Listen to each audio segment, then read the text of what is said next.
chom chat hong holim sang ka ting kong holim sai ting le ke ni nu pa dinga testimony la kalapi hon chu ka hin sa ding he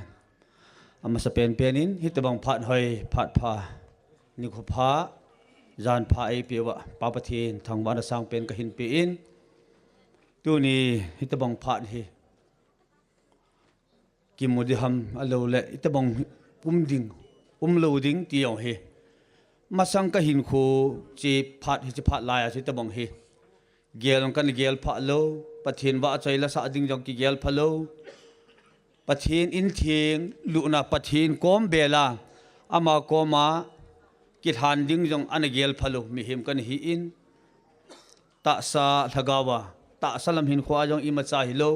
thagaw lam hin khwa jong i ma hi lo hi chi phat la hin kho khat na chun kaji ka cha te na lam jong he pha kho lowa gel kho ta lowa kaji in ipian ni adham ka cha te ni pian ni a adona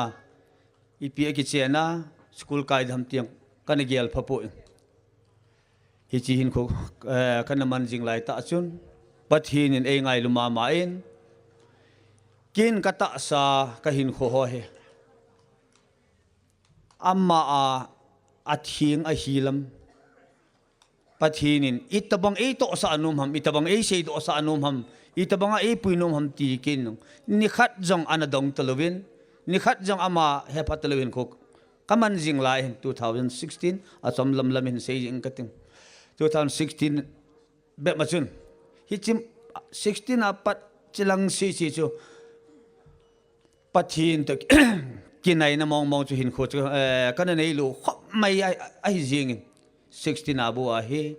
ta chu pathin hung ki bela ama khom hung kinaya ama to hung ki chi khom ta bang han khong ki manjing la hin tuin kum sang ni le som ni le ni kum sun ita bangin in sunga kaji in ha san na gen theina a hin to a hin mi him hin an gel loading ati gelin mi him hin an EPT ham pathin jong hi amlo ham EPT le hi chi phat la ya amma ka su milaya jong ka cha te ka ji te an thigam le kilom de hin ai le tu a nu te kai khom na jong ka chi a jut te kai khom na ka chi khom ma hap ta sunga ho in kai 16 na ho in ka hong kai pat ni na chu pathin hi a ho ten thagaw la thuta a ho ding hi ti a gospel zone a se chu ka sim do tin o ke hi ka ina lungmonga ka ho thei adul ka ho ina ka chi nga hi ka in sunga dinga chu la ka ji ka cha to wan gam ka ngai na ding mun ka ki hil de hin ho ina chu hele ka chi lo wa kho hai ta kan ji gel jing lai ta hin kho achun kaji hung dam mo in gen the a thiding din mun ta in chun ep ham ka tu ho ep ham ka bol ding hi chi se jong chun a hele mi him hin an za chom hlep na kiti mai jing le kaji hung dam mo tan ka nei ko go jo se an neo pena ka pino kai chan gyang ka zu upai lo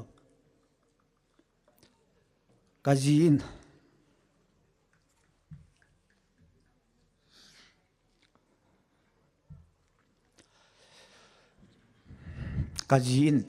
dam na mong chu talo hi chun ka gelin ai jong le ti ham aloi le gol te mitam ta ho hin ai poi business bol hote sumna ne na ji dam ding ai tu lai chu in chen hian lang ipi jong le pathi na ho jong le sumam lo wale min iman mu lo de te ke wang kan lom poi ka ji chu athi le thi tan te a hin ka ji ka jan na ding chun ke ka gi su bu lo a phai thil se ka bola aphalwa Allah akrol ka gamua kaji ka hin ke jandam ding chu ke lagaw thikit ding chứ cho cả nôm tập bùi kì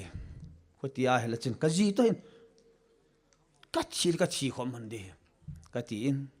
chỉ lại tại trong chân mi tâm tật in tại to mình một bung áp bắt khun sek maya na ka tong ji in ka ji ka cha te lai mong ko het om min 2022 kum le lam sun a hele kin sek maya na ka tong in langa he mai cham di ken ka hin alo le pa te lam kai ka hin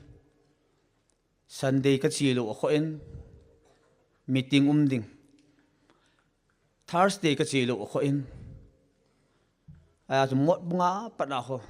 mul khát chỉ kala ka hu chỉ lệ là gì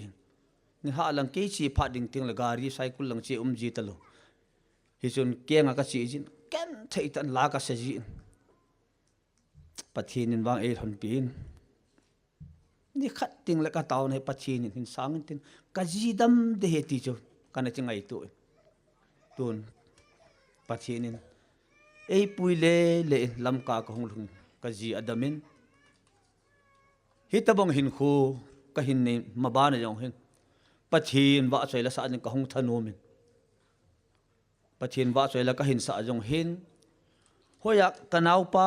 paumin len tun bang athitan pastor paumin len ni her so ke di hin ma ho hil IBMC a hin pastor asama ama hin gichikala khat pa chu na khum do angai ji ati ai chu kyong sun hichila chu kanau sum ka nei pui ke ha sa ta hung ka he bobe la ya he to bang la sa hung ka he pu na unu dam na dinga he ta he gyan thei ta hin khomang ka he ta ka ti in hi chun ala kanau se te te phat chun ka ki pa na len ta khat chu tu ni hichilai khum muna cheng pa thang mang thung dim hin ama hin sang chum ei pi in hi chun bahara dem ka nei kit pun chilaya mong ko na panai kenga ni sat lai ta boy ki pat masang set chuin lai pan hen keng ka si in how lai yong ka het lo lai ai le tunin ka be pa yong le hi chilai pha na jo oi pu ai clip dun neo le kana pa mul hin hoi lai nan pha tam te sei le ki sei ngam lo kenga ko nge ti ding jong auto tam ta thai kit gari thai jeng ju ke phat nop lai bas song si kit ai wanga bharat inei lo ja chu asang thum chu ka su ke a hele la ka khum jo lo ding a chu chu hi a le pathin nei pui tan te ta taw na ka ki mana ka chi ja asat ki to sa tin jong ki nei ki lo hi chun chi la cha ka ji khum do le pathin i mo pui jin tu nin jong ba thang ma chong ka ki pa in hi cha chu ma ban in jong ka be pa tu nin ka be pa hi tan wa clip lu lewin jong ka hin khu ka ki man sa dan le ka din mun dan le ka khu sa dan khat vi ina hongin amma yong chun anom sata anei jo ding ta khana khu alung chim chu ana tho ding hin ahong thun le agial to kana bang tapun hi chana man jong ngai lu na nei ta tu ne la som nga chan hi kin jong music hi studio hello bia 50 ka thin to ka sa music jong hi ka hial lo di ta ka long thima hi chinia ka chinia pathin ko ma kan sei kha ya tu na 50 ka thinin ka be pa chung ang ki pa na len ta kan phung kin na he ta bang chu hin tun tu ni chan gin jong malam hin khu in jong evangelist nu yeda kanau nu evangelist in lam hin evangelist thanglen se hin amani chung tu ha jong lai muna ki pa la thanom ta hong ji in ka testimony saying hi jong le hi cha ka ki pa na khat jo a chu ka pat de kan pat ta la tai amani chung ang ki pa thu kan sei na he ta bang khat chu hin hi chalai kho le veng hobung in ja e ngai lu vin tam tan sei ta pong ting testimony south an chang lo la sa ding tam ta om na lai hi ji chun thil hi ka sei le ka thi in idon bunin abai lam anom lam hin ge sei ing ting tu ni ang chu khom jo sin ko hi jong le ka in sung chan chin le hin khu chin nei hi anu hi ma jingin hi chalai mun ka hong thuna la sa ka thanu dan le pathin ka thangwa anom dan chu hobung secretary pa hobem kanau pa yong hin ka ki sei ji in hobem tunin kanau lai ni sa so ni ha la phat ni bite te tong ta ka ki thum ji na man ki pa ta in pastor kambo hin amani hin phát in pi jen ta kan ki man cha tu chan ge he hi chu khu a ko na ong hi ta bang hin khu kan man do ti cha ma ni chong ke pa thu kan sei ki ne pi yang tam ta shading cho omen mama phone le tam ta shading cho omen jeng jong le pathi ni hin ma puin atu ni chana jong committee ho hin am hon jong hi ta bang ki gun jong a hi pun a thu chu neu khat che ke chun mai cha mai khat nei sim pi win lang in sunga mai cha in sung ka ti da la hi bowin hi ta bang hi muding jong alo le ta bang hi hi ta bang ki mun tin hi ta bang ki bol te chung kan lunga jong anom khalo hin jan hla chun ka ki jan gelen I pi ham ko ham ei pui pa he ko ham tu ni ei din pi a al ka loi ka gol be pha naw pha so pi pha ei pi ko hi tam ti tu jan ka ki jan gelen le tu ni cho ka ngoi ni thum ke jing imu thailo kho min khat be ka thau don ka thia so in khat be ka thau don ka nui jin khat be ka ki pan khat do ti hing mu han la le mingol hi sa jing tu jan imu thailo ta khát về là cái thi long khát về là các cái pa cái nuôi gì kita bangat hin kho tu ni hin ma puya pathin a hi zin tu nin jong nanun pui do ba ka ji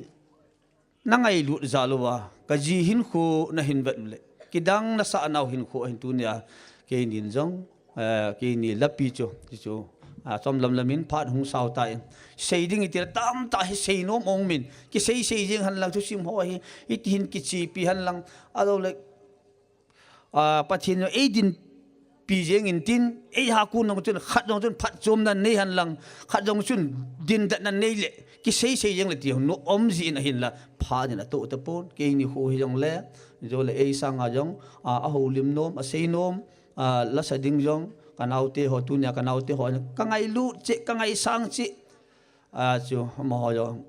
tu nya hi la sa zat am wanga chun am ho chu angai pui ka ti na he pun kin ka na ngai lu ka su pi kanau te ho ka am ho kan ki ti me na mo chong ki pa thu kan sin ki ni la chun sang ka ting tu ni chu ke ma phat tan te